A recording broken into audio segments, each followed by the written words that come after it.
फरवरी का महीना शुरू हो चुका है। फरवरी का महीना प्यार के महीने के नाम से जाना जाता है। 7 फरवरी से लेकर 21 फरवरी तक वैलेंटाइन वीक के तौर पर कई लोग सेलिब्रेट करते हैं। इसमें promise day, teddy day, chocolate day, Valentine day, breakup day, ऐसे कई सारे डेज जो हैं सेलिब्रेट किए जाते हैं।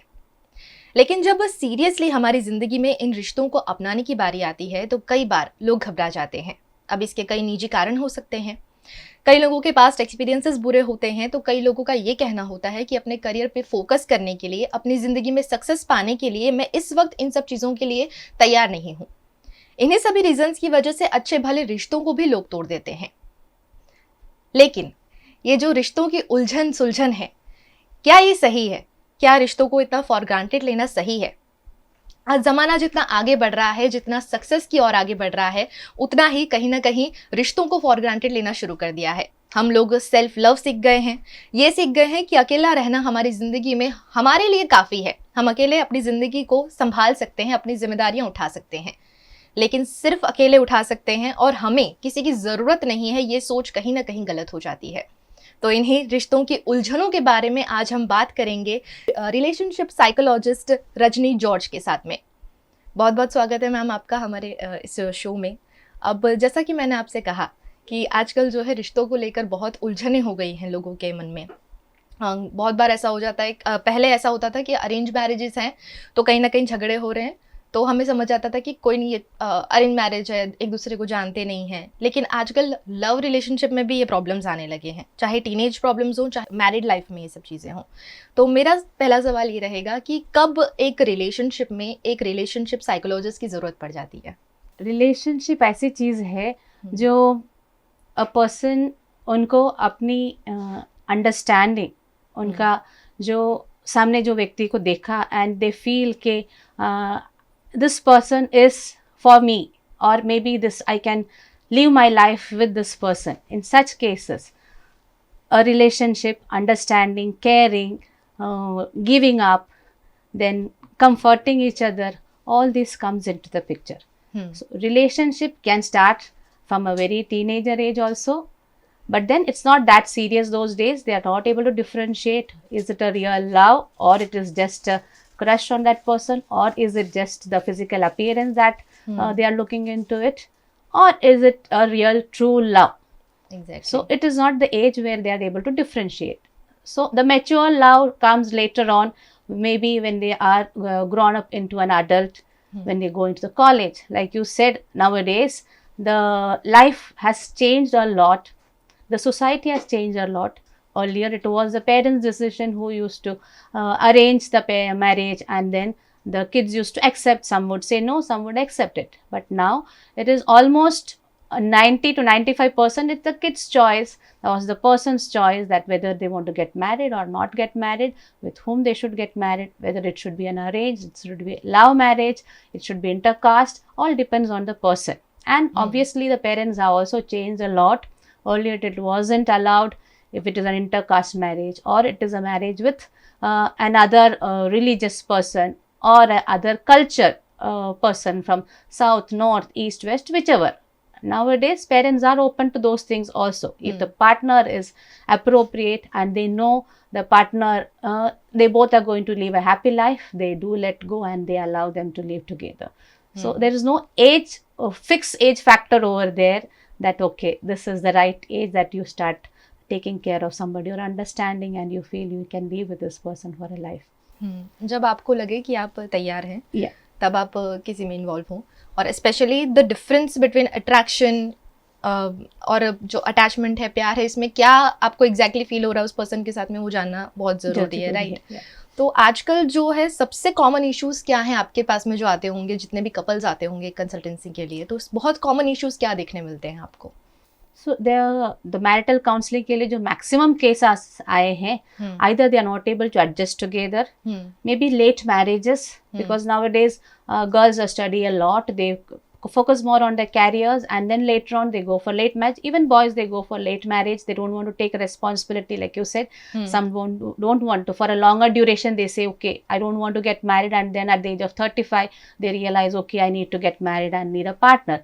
So in such cases when they had freedom till the age of 35, or maybe a girl who had a freedom till the age of 32, 33, is not able to adjust, give up her choices, not able to give up her profession, not able to adjust with a new partner and live a life, because obviously she who has been educated want freedom of her own.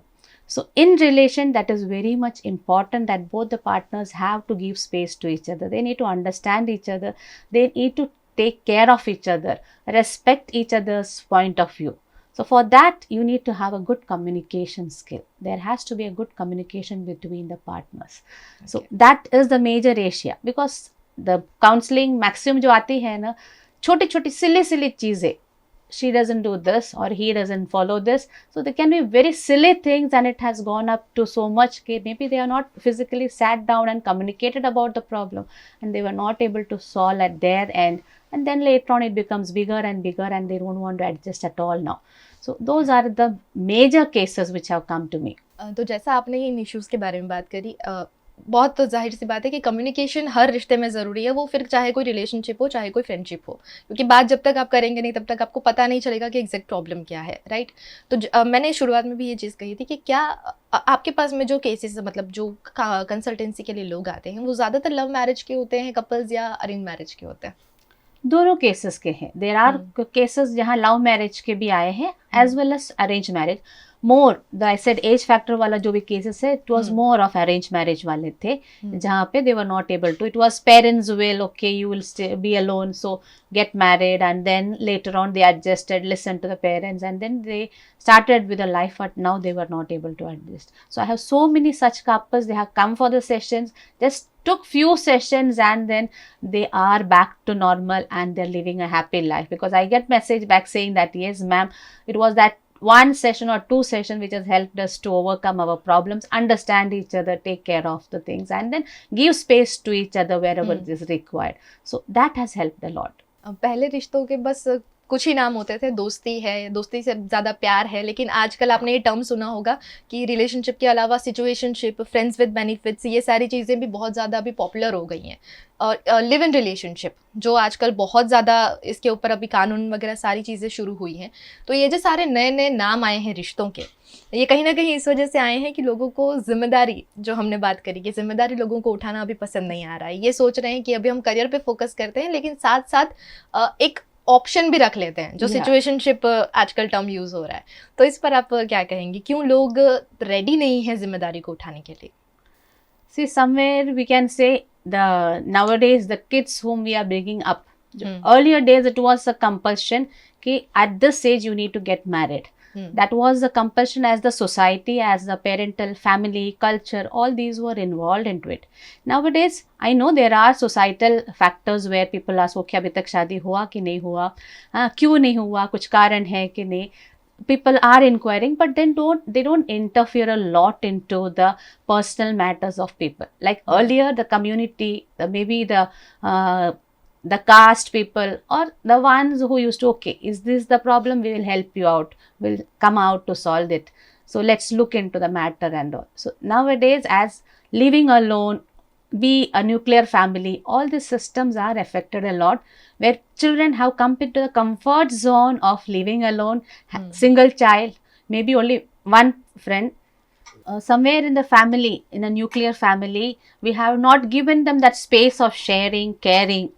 So earlier days, maybe in a family there used to be 3-4 kids, and very olden days, if you consider 7-8 kids, were automatically sharing, caring, understanding, looking into the needs of other people in the family. That has been part of our nurturing, which is now lagging in our present generation. Why? Because only single child. Every need is been fulfilled by the parents, because both are working. There may be maids and helpers who are there to always guide them, help them out. So they have never faced any issue in their life that they need to approach another person.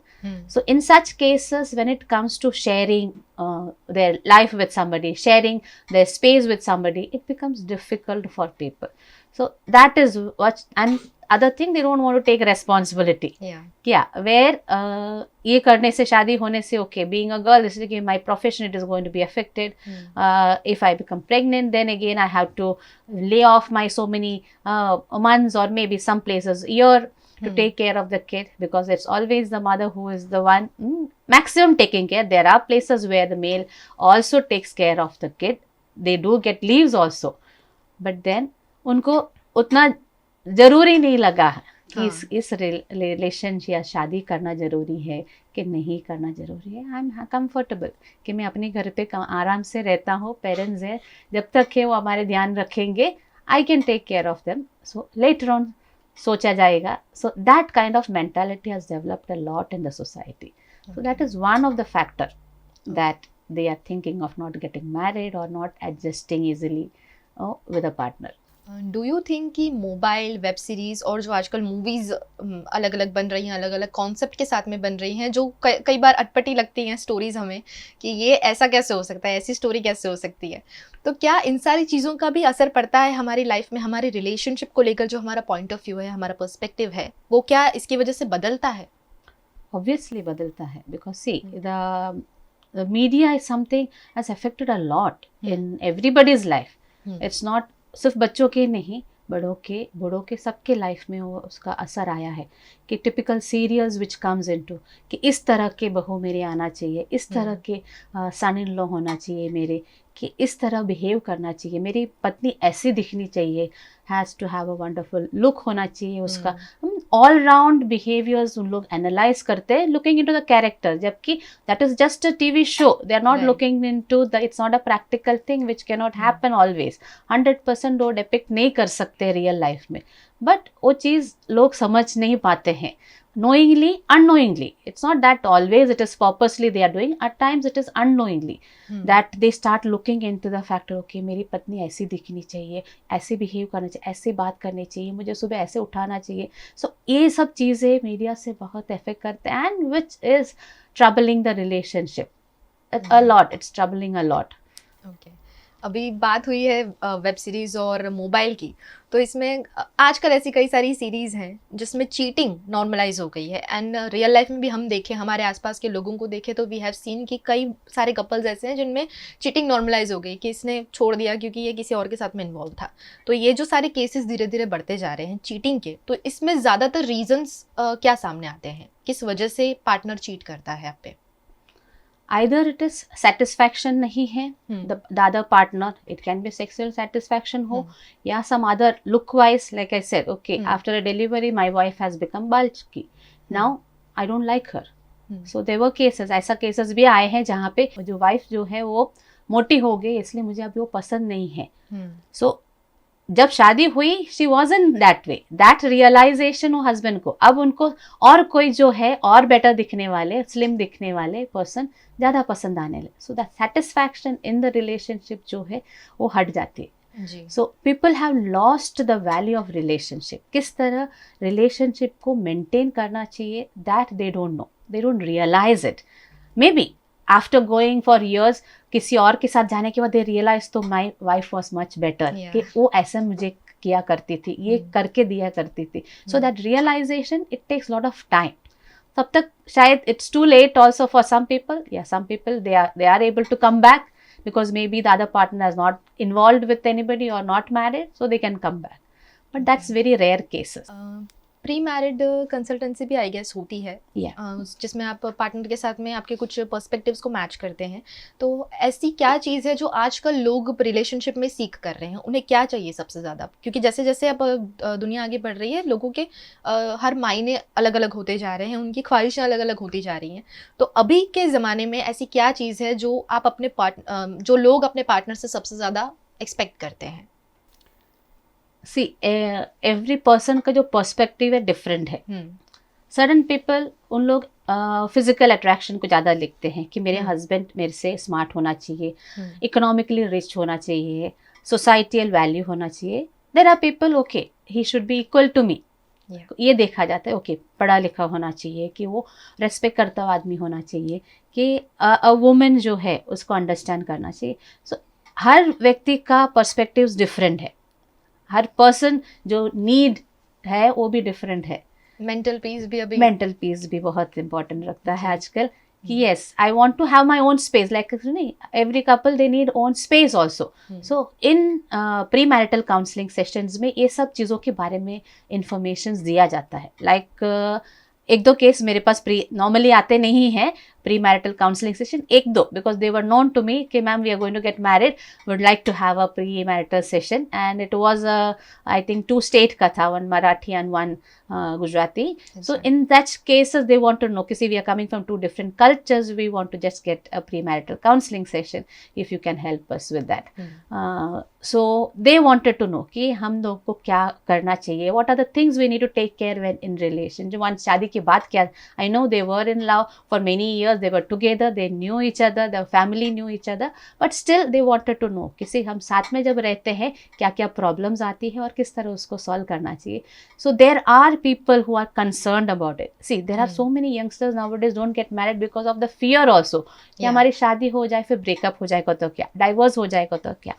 That reason also is something which is alerting the youngsters nowadays कि maybe their parents have lived a happy life and we would be also able to live, उस तरह हम जी पाएंगे क्या उनकी तरह, हमारे relationship जो है हस्बैंड वाइफ के उतने लंबे रह पाएंगे. They have that fear also.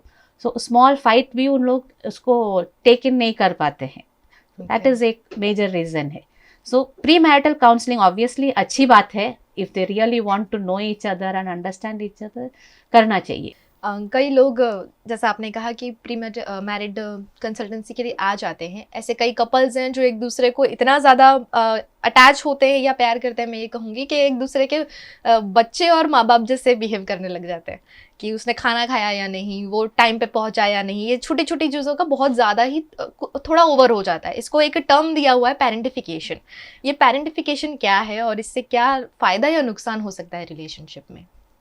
Obviously parentification certain level तक caring of each other, okay, it's concern हो, it's a different thing. And parentification जो टर्म आजकल जो डेवलप हुआ है and people are looking into it, I think earlier भी हुआ करता था when there was lot of age difference between a husband and a wife. a very young wife and a senior husband used to be there.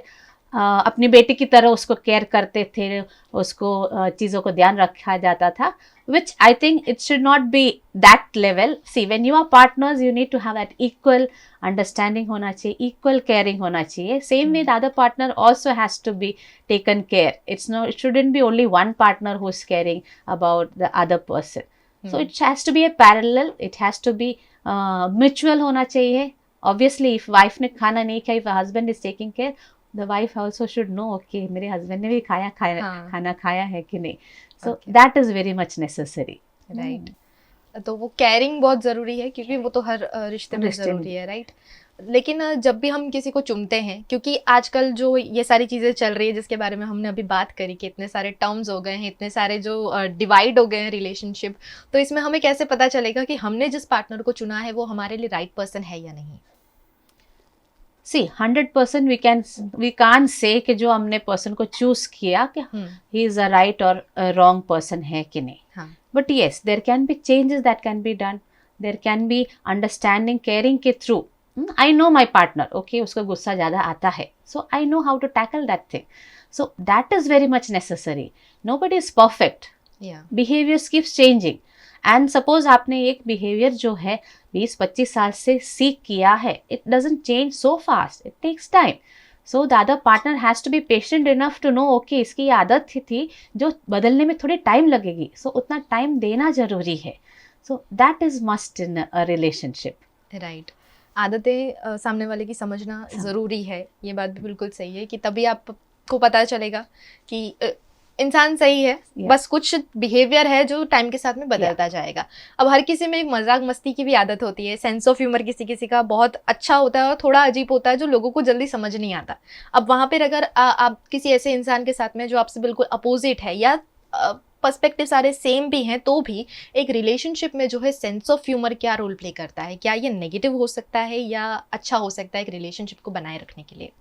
See, it can be negative or positive, दोनों हो सकते हैं, Okay. depending on the other person, how or he or she takes it. Suppose एक है बच्चा, लड़का जो भी है, इसको टॉन्ट मारने की या उसको मजाक उड़ाने की या कुछ सबके सामने कुछ बताने की आदत है, और the other partner is not able to maybe digest it, accept it, take it. So in that case, I said communication is something which comes into the picture, where Okay. you have to share, okay, what you did today, I did not like it. So you have to open up and speak up. Otherwise he will never understand कि okay, मैंने जो मजाक किया उसको hurt हुआ कि नहीं हुआ है. Right. So you need to open up and communicate, and that is for me what I felt wherever I have given communication skill is something you need to improve a lot. So Right. that helps the life to go smoother and better Right. in a relationship. To enter in a relationship is quite easy, लेकिन उसको बनाए बनाए रखना बहुत रखना। मुश्किल होता है। और इन Yes. सब पड़ाव से जब आप गुजर के फाइनली मैरिज तक पहुंच जाते हैं, तो उसके बाद में भी एक क्वेश्चन जो बहुत कॉमन है लोगों में, चाहे वो अनमैरिड इंसान हो चाहे मैरिड इंसान हो, कि बच्चे जब हो जाते हैं, बेबी बॉर्न होने के बाद में दोनों में एक दूरी आ जाती है, ऐसा लोगों को लगता है, या प्यार कम हो जाता है, ऐसा उन्हें लगता है। तो इसका क्या रीज़न होता है? क्या ऐसा सच में होता है? See, there is a time duration where birth of baby होती है, because more attention and time is to be given to the newborn baby जो है. Yeah. तो उस time the other partner, that is the husband, has to understand, okay, so he has to be more caring and understanding in such a way that you spare little more time with your partner so that they feel comfortable and spend time together. So Right. दोनों साथ में baby का care कर सकते हैं. Distribute your responsibilities. So obviously the other partner also get a chance to get involved with baby के साथ involve होने को मौका मिलता है, उसको समझने के मौका मिलता है, in which जो तुमको ये लग रहा है, it's a feeling that okay, मुझे टाइम नहीं दे रही है. If you practically look into it, शायद वो जो पहले देते थे वो अभी भी दे रहे हैं, but maybe the time duration has reduced. वो पहले जो चाय बना के देते, अभी भी चाय बना के देते, वो पहले चाय बना के प्यार से बैठ के आपके साथ शायद पीती होगी, जो अभी नहीं हो पाता है, because may be the baby is crying, she need a change, उसको नैपी चेंज करने का टाइम हो गया, फीडिंग टाइम हो गया. So obviously you can all three sit together and have that. So it is the other partner who has to understand how to get involved into it and then jointly utilize that time. Okay. So it's not a time where you are parting from your the partner, but yes, sharing more, building up your relation little more better. That should be the time.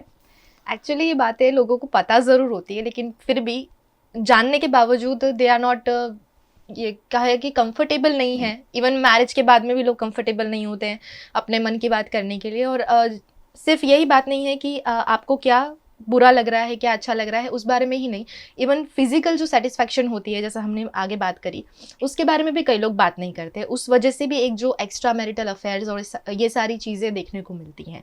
तो इसके लिए आप क्या कहेंगी कि क्या एक solution है कपल्स के बीच में, चाहे वो अनमैरिड हो या मैरिड हो, जब आप फील कर रहे हैं कि फिजिकल सेटिस्फैक्शन आपको नहीं मिल रहा है, तो उस टाइम पे आपको क्या करना चाहिए?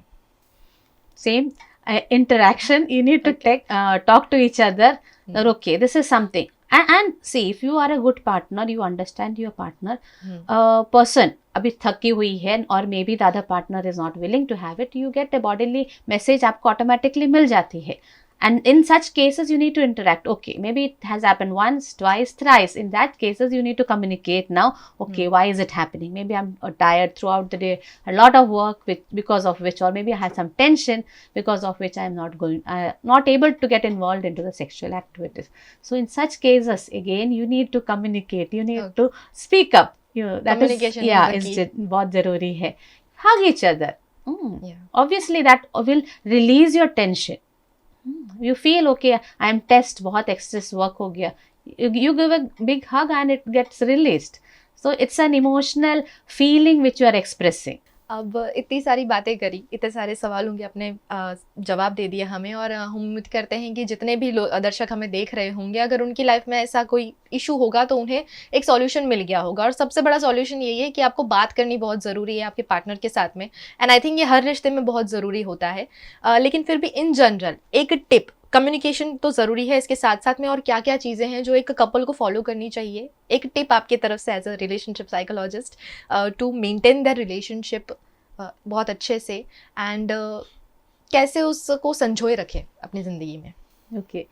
I know we have already talked about all those terms in the discussions. Yeah. But yes, understanding होना चाहिए, caring होना चाहिए, Hmm. then giving space to each other होना चाहिए. Hmm. You need to communicate about each other, and then giving space in such a way, okay, you need to know the other person's needs and अभी क्या ज़रूरत है, क्या नहीं ज़रूरत है. Hmm. Emotionally, you have to be attached.